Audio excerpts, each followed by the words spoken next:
Welcome to the Fear and Greed Afternoon Report for Wednesday, the 25th of May, 2022. I'm Sean Aylmer.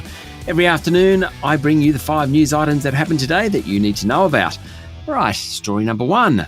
The S&P ASX 200 finished up 0.4% today to 7,155 points, notwithstanding a pretty severe final hour sell-off.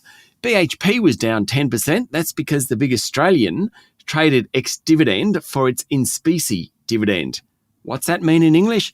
Well, it means the share market split out the value of BHP Petroleum from BHP itself. Now, the petroleum business will merge with Woodside next week, and obviously the market thought that was worth about 10% of BHP's overall business. All the major banks were up more than 1%, again led by National Australia Bank. Some of the more defensive stocks, including Telstra and the big retailers, did better. Coles and Woolworths both rose by 2%.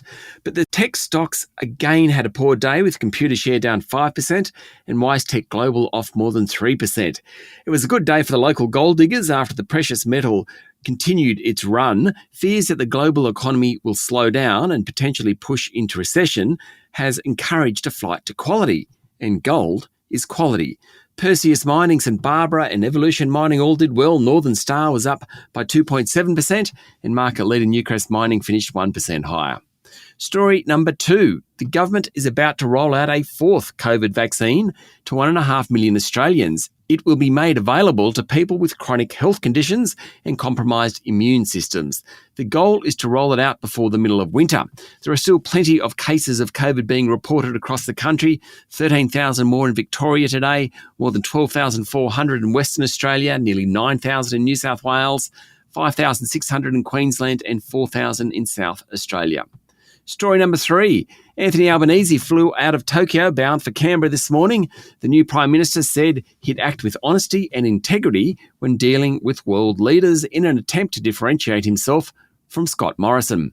Mr Albanese said he would visit Washington soon, and he discussed with the Indian Prime Minister Narendra Modi the possibility of an education exchange, including Australian universities setting up in India.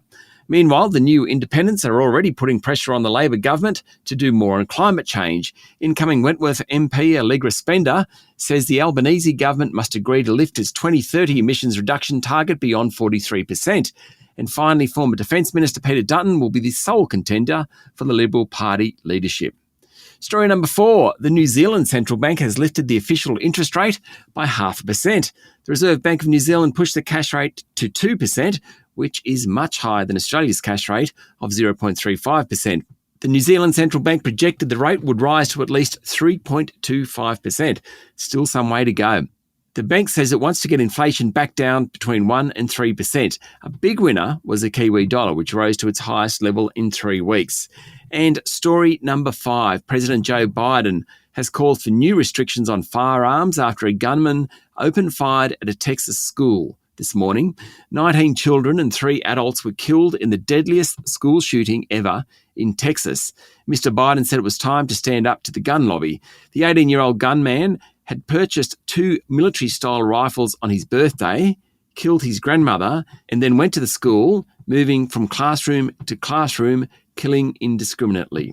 He was eventually shot and killed by a Border Patrol agent who was working nearby.